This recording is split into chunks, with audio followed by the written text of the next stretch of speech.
I'm Maddie Astro, and this is episode 4, Choosing Your Telescope. So let's get right in.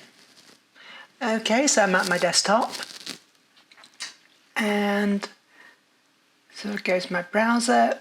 So basically, I've had probably 5 if you include finder scopes and gyroscopes. But I have 2 what I call primary scopes. The rest are basically, they are telescopes in their own right, technically. Like the Orion, it is technically a telescope, but it's only like a single lens in it, so it's not really ideal for imaging or anything like that. Viewing okay, but not imaging. So the first one I purchased back in 2011, 2012 was the Skywatcher Explorer 200p. So this is pretty much what it was. The only real difference that I can see now compared to mine from back then is that it's got this solid green on its dovetail. So that's the only real difference. Like the focuser looks identical, the finder scope looks identical. I don't see anything in it, even spec-wise, that says it's changed at all in that time, to be honest. So this is my first scope, and it was like, I have to admit that I was guilty of, a bit of basic aperture greed. I wanted as big as I could get for the money I was willing to spend, and that's what this was. In hindsight, it probably wasn't the best one to get at the time, but I probably should have gone for the PDS. In fact, I really wish I'd gone for the PDS now, but I didn't, and so it's all right.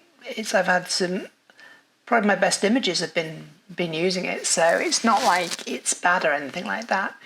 But so it's pretty good. 200 millimeter aperture and a 1000 millimeter focal length, so it's okay. It's an f5, so it's decent. It's it's pretty good for viewing the planets as well. So as well as deep sky objects. So I've had my use out of it. I've seen most of the planets and imaged most of the planets through it. The only ones I haven't been able to do so far have been Mercury, Uranus, and Neptune, and obviously Pluto. I've imaged all the other planets. So certainly Mars was pretty difficult to see. It was a little more than probably about 6 pixels, something ridiculous like that. But you could make out, if you zoom in, you could make out a kind of whiteness that would suggest that one of the poles, so polar caps. I think it was southern polar cap, even though it was the other way around, but that's because it's Newtonian, so it's reflector, so images tends to be upside down. Anyway, so I had that. I still had it. It's just behind me actually, but I moved on recently. I decided, although I love the scope, it's I don't think I'd really part with it. Well, I don't know. We'll see. Like if I had an opportunity to buy a PDS now, I would, if I was considering buying a PDS now, I would sell it just because I don't want 2 large scopes like that. I don't have the room. I live in a small apartment, so not ideal for me.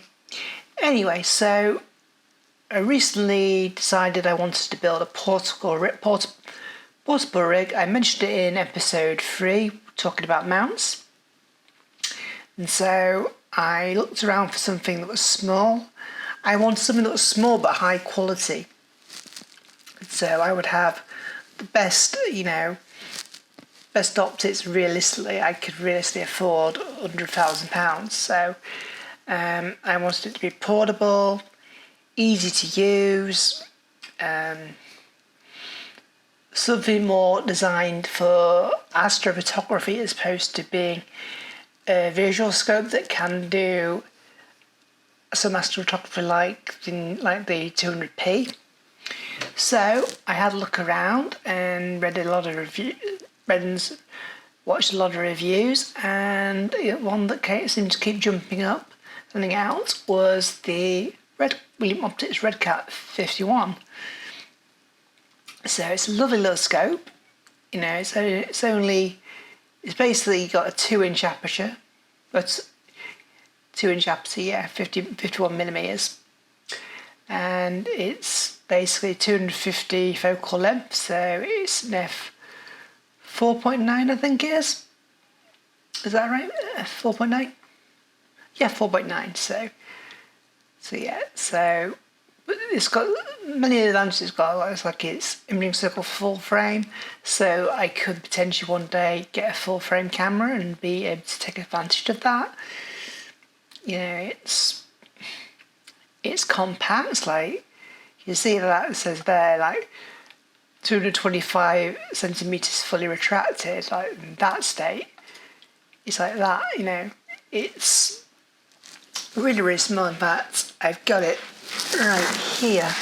I can get it out. Ooh. Oops. Pardon me. So I cut here.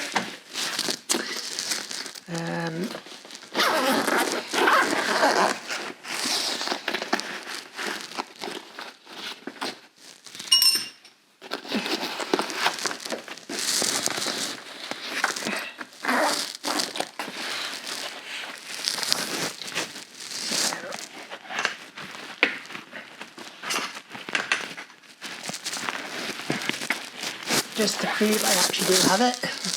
So here it is. So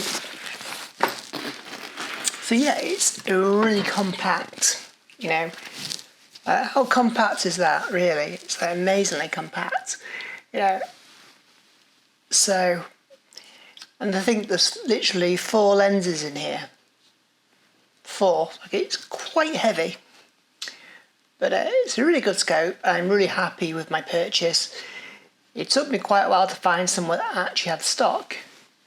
In fact, it was the widescreen centre I purchased it from. So thanks to widescreen centre, I was able to get my hands on a Redcat. They actually had stock when they said they had stock. I literally emailed them and say, "Do you really have stock?" I said, "Yeah, we do." And I ordered it and got it within. I don't know if I got the next day, I got the day after that, so I was pretty impressed with that. So I can't thank them enough for that.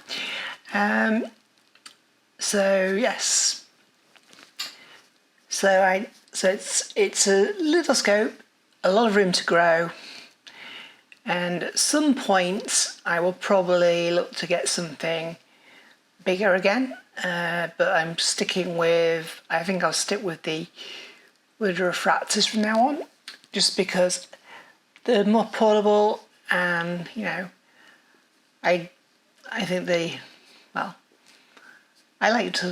they look nice. So, and much easier to manage for me. It's quite difficult for me to manage a 8-inch Newtonian. I think you can imagine it's quite difficult for me.